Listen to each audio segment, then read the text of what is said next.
बिस्मिल्लाहिर्रहमानिर्रहीम। अस्सलाम वालेकुम। आज 13 अगस्त बरोज़ मंगल हम बात करेंगे पाकिस्तान तहरीक इंसाफ के इत्तेहाद को बहुत बड़ी कामयाबी मिली है और जिस चीज़ का इंतज़ार था बिल आखिर मौलाना फजलुर रहमान और जमात इस्लामी भी पाकिस्तान तहरीक इंसाफ इत्तेहाद के साथ खड़े हो गए हैं। पार्लियामेंट के अंदर भी पाकिस्तान तहरीक इंसाफ को ये बहुत बड़ा और स्पेशली फ़ायदा होगा। सेनेट में अगर कोई ऐसी आइनी तरमीम की तरफ मामला जाता है तो सेनेट में पाकिस्तान तहरीक इंसाफ अपोजिशन इत्तेहाद 2/3 मेजॉरिटी पूरा होने का ख्वाब नहीं मुकम्मल होने देगी हुकूमती इत्तेहाद का। चूँकि एक तरफ आपने देखा कि सुप्रीम कोर्ट ऑफ पाकिस्तान की जानिब से फ़ैसला किया गया और पाकिस्तान तहरीक इंसाफ की मज़ीद सीटें भी अभी चूँकि कई केसेस हैं जो लाहौर हाई कोर्ट से इन्होंने 8-9 के करीब थे मेंबरान असम्बली जिनकी जानिब से बार बार दोबारा गिनती की दरख्वास्तें आती थीं और उसके ऊपर फिर मामला जाता था मुख्तलिफ़ अदालतों में और लाहौर हाई कोर्ट ऐसा इनको इनकी दरख्वास्तें और इनके जो दोबारा गिनती के अहकामात उनको कलअदम करार देती आई है। तो अब वो तमाम दरख्वास्तें खारिज हो चुकी हैं और उसमें बेंच जैसे बनता है वो भी मैंने आपको बताया था कि वो सिर्फ चीफ जस्टिस का अख्तियार होता है जब नीचे से अपील आती है। जो कमेटी है वो सिर्फ प्रैक्टिस एंड प्रोसीजर एक्ट के तहत बनाई गई है जो 184(3) की दरख्वास्तों को देखती है और जो सुप्रीम कोर्ट के फैसले अपने फ़ैसले के ख़िलाफ़ जो एक बनाया जा सकता है फ़ैसला किया जा सकता है तो उसको जो है वो देखती है। सिर्फ बाकी चीफ जस्टिस के अख्तियारात हैं। अच्छा, अब हुआ ये कि पाकिस्तान तहरीक इंसाफ की जो दरख्वास्त है और पाकिस्तान तहरीक इंसाफ का जो मौक़िफ़ है या बयानिया है वो मज़ीद मजबूत हो गया है। उसकी तफसील मैं आपके साथ शेयर करूँगा, लेकिन सबसे पहले मैं आपको बताना चाहूँगा कि FBR की जानिब से जो फेडरल बोर्ड ऑफ रेवेन्यू है जो टैक्स का इदारा है उसकी जानिब से एक अहम तफसील और पेशरफ सामने आई है। FBR की जानिब से इनकम टैक्स में खरबों रुपए, अरबों नहीं खरबों रुपए की रिकवरीज ना होने का इंकशाफ सामने आया है। 3000 से ज़ायद नोटिस की मियाद गुजरने के बावजूद 80 अरब रुपए की रिकवरी ना हो सकी। 1173 टैक्स दहिंदगान की आमदनी पर दुरुस्त हिसाब ना होने से 104 अरब रुपए इनकम टैक्स का नुकसान हुआ। FBR के पास मुतअद्दिद रिकवरियों के लिए हतमी डेडलाइन नहीं है। 519 टैक्स नादहिंदगान ने सर्विसेज की फराहमी, सप्लाई और कॉन्ट्रैक्ट्स पर 41 अरब रुपए विद होल्डिंग टैक्स अदा नहीं किया। विद होल्डिंग टैक्स की चोरी पर FBR की जानिब से टैक्स नादहिंदगान के ख़िलाफ़ कोई इक़दाम ना उठाया गया। ज़राए ने इंकशाफ किया कि FBR की जानिब से टैक्स रिफ़ंड में फ़्रॉड पर कोई इक़दामात नहीं किए जा रहे। 2604 टैक्स नादहिंदगान पर लेट पेमेंट डिफ़ॉल्ट सरचार्ज ना लगने से 11 अरब रुपये रिकवर नहीं हुए। इसी तरह रिटेलर्स, होल सेलर्स और डिस्ट्रीब्यूटर्स की जानिब से इनकम टैक्स अदा न करने से FBR को 9 अरब रुपये का नुकसान हुआ है। ऑडिटर जनरल की जानिब से गुज़श्ता बरसों के दौरान नॉन रिकवरियों की भी निशानदही की गई है। ऑडिटर जनरल की रिपोर्ट में नॉन रिकवरियों पर FBR की नाकिस कारकर्दगी की निशानदही भी की गई है। आप जानते हैं कि हाल ही में FBR के जो हेड हैं उन्होंने FBR के सरबराह इस्तीफ़ा दिया है और उन्होंने नोटिस दिया था कि मैं 2 हफ्तों के अंदर अंदर मैंने अपनी जो ज़िम्मेदारी है वो छोड़ देनी है। और बहुत सारी असल में सबसे अहम चीज़ है सियासत और वो सियासत FBR के अंदर है। अब इसहाक डार अगर मुशीर ख़ज़ाना है या इसहाक डार नायब वज़ीर आज़म हैं वो अपने अख्तियारात को इस्तेमाल करने की कोशिश करते हैं, वज़ीर ख़ज़ाना अपने अख्तियारात को इस्तेमाल करना चाहता है। एक नवाज़ शरीफ का तर्जमान है या नवाज़ शरीफ का रिप्रेजेंटेटिव है, एक दूसरी तरफ मुक़्तदर हलकों का रिप्रेजेंटेटिव है और ये खींचातानियाँ जो चलती जा रही है और मामलात बेहतर होने की बजाय ख़राबी की तरफ ही जा रहे हैं। दूसरी तरफ सुप्रीम कोर्ट ऑफ पाकिस्तान का जो मुबारक सानी केस है जिसके हवाले से सुप्रीम कोर्ट ऑफ पाकिस्तान ने फ़ैसला दिया, फिर सुप्रीम कोर्ट ने ख़ुद ही उसके ऊपर रिव्यू भी किया। सुप्रीम कोर्ट ने तमाम मुअज़्ज़ज़ उलमाए कराम से भी तफसीलात ली।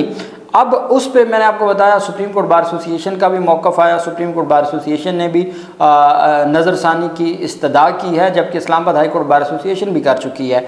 अब मौलाना फजलुर रहमान ने मजलिस तहफ़्फ़ुज़ ख़त्म नबूवत के ज़ेर एहतमाम में एक सेमिनार में गुफ्तगू करते हुए सुप्रीम कोर्ट ऑफ पाकिस्तान से मुतालबात किए हैं। चूँकि ये कानूनी मुतालबात हैं तो उनकी जानिब से ये कहा गया है कि कादियानियों के हवाले से हुकूमत पाकिस्तान पर दबाव हमेशा रहता है। जब हुकूमत इस्लामिया ने पाकिस्तान के दबाव की वजह से कुछ नहीं कर पाती तो अदालतें सामने आ जाती हैं।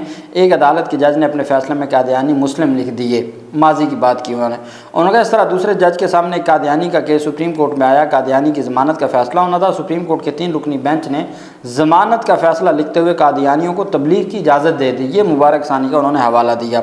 सुप्रीम कोर्ट के फैसले में कादियानियों को तहरीफ कुरान की इजाज़त दे दी और जब अदालत कादियानियों को खिलाफ आइन तबलीग व तहरीफ की इजाज़त देगी तो मुसलमान खामोश नहीं रहेंगे। फजलुर रहमान ने कहा कि कादियानियों का मसला आइन और कानून के रूह से तय हो चुका है। इस मसले को दोबारा ज़िंदा करने की कोशिश की जा रही है। इन लोगों को दायरे इस्लाम से खारिज करार दिया जा चुका है। आलमी क़ुव्वतें भी इनकी पुष्ट पनाही कर रही हैं। रियासत पाकिस्तान पर इनका दबाव बढ़ता है। अगर हुकूमतें कुछ नहीं कर पाती तो फिर अदालतें कूद पड़ती हैं। फजलुर रहमान ने कहा कि फ़ैसले में ऐसा मवाद डाल दिया जाता है जिससे इन ताकतों को दोबारा सर उठाने का मौका मिलता है। फ़ैसले में ऐसी इबारत शामिल की गई जिससे कादियानियों को लिटरेचर शाये करने का हक़ दिया गया है। कुरान करीम में तहरीफ करने का भी हक़ दिया गया है। इनको बतौर फ़िरका हक़ दिया कि अगर ये करना चाहते हैं तो कर सकते हैं। अगर इदारे इस तरह हद तक जा सकते हैं तो उम्मत मुस्लिमा का मौक़िफ़ वाज़ेह होना चाहिए।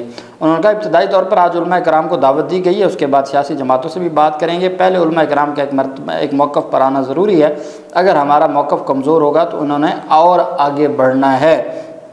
इसी तरह बाकी जो थे उनकी जानिब से इसके ऊपर बात की गई है। लेकिन बहरहाल ये एक मुबारक सानी जो केस है उस पर रद्द अमल आया है मजहबी जमातों का, और वो ये चाहते हैं कि ठीक है आप एक होता है जिसको हम कहते हैं कि अपने आइन और कानून के मुताबिक उस दायरे में रहते हुए आप अपना मौक़िफ़ रखें और अदालतों से आप इस्तदा भी करें और अदालतों से आप मुतालबात भी करें।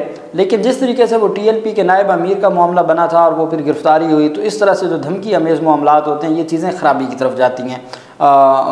जो उलमा कराम है वो बेहतर जानते हैं। अब हमारे जैसे नाक़िस इल्म के लोग जिनको सिर्फ़ हमारा ये अक़ीदा है कि आका अलैहिस्सलाम आखिरी नबी हैं, बस इसके अलावा अब जो और इस बात से हट के कोई मुसलमान हो नहीं सकता। बाकी अब जो पेचीदगियाँ हैं वो उलमा कराम बेहतर जानते हैं। उन्होंने मुबारक सानी केस को पढ़ा होगा, उनकी जानिब से बार बार अगर बात की जा रही है। अब तो हमारी जो पाकिस्तान का एक कौमी इदारा है इस्लामी नज़रियाती कौंसिल, उन्होंने भी रिव्यू का नज़रसानी की इस्तदा की है।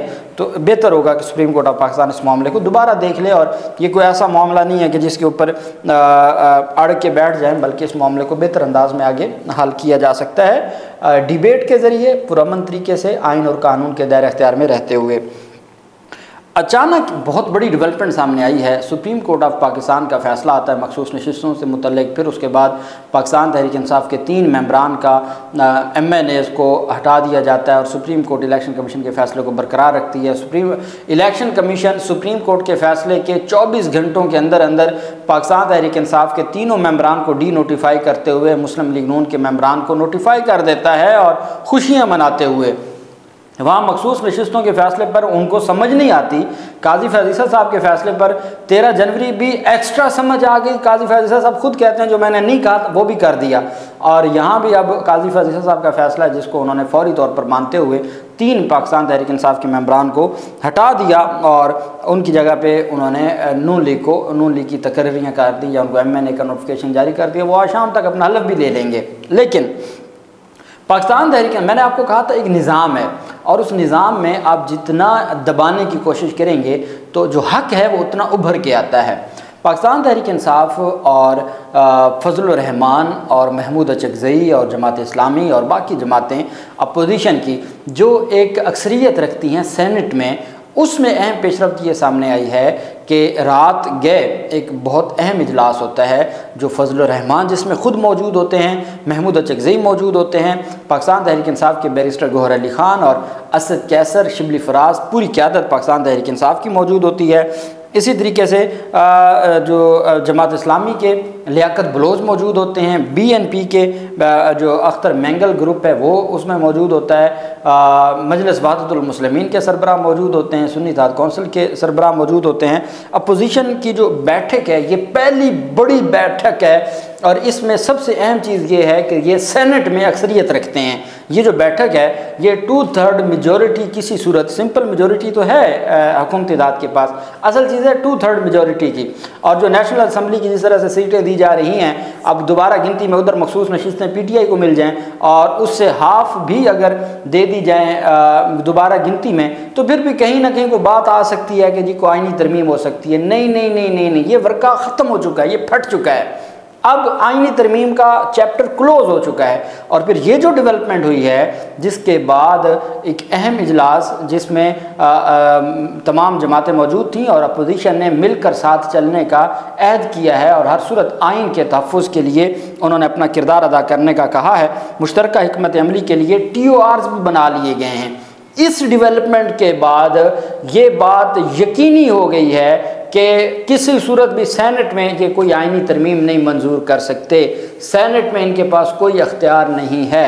सेनेट में किसी सूरत भी ये जो आईनी तरमीम से मुतल्लिक भले मखसूस नशिस्तों का मामला पेंडिंग भी रहे, फिर भी ये नहीं कर सकते। इनके पास ऐसी कोई अथॉरिटी नहीं है, ऐसा कोई अख्तियार नहीं है, चूँकि इनके पास वहाँ पे 2/3 मेजॉरिटी नहीं है। और कौमी असम्बली में भी डेफिनेटली बहुत बड़ा फ़ायदा है पाकिस्तान तहरीक इंसाफ को, और पार्लियामेंट के अंदर भी और पार्लियामेंट के बाहर भी ये बहुत तगड़ा इत्तेहाद बना है। और ये इत्तेहाद आगे बढ़ के इस हुकूमत को, जो इमरान खान ने कहा था कि ये 2 महीनों की मेहमान है, और अब फैज़ हमीद के मामले को उठाया जा रहा है, लेकिन कुछ भी नहीं है। अगर इतने सबूत होते या कोई बात होती तो 2 साल इंतज़ार न किए जाते। ये सारी चीज़ें हैं, एक बयानिया है और एक मामला है, और हम समझते हैं कि आइन और कानून के मुताबिक सारी चीज़ों को होना चाहिए। अल्लाह पाक पाकिस्तान का हामी नासिर हो।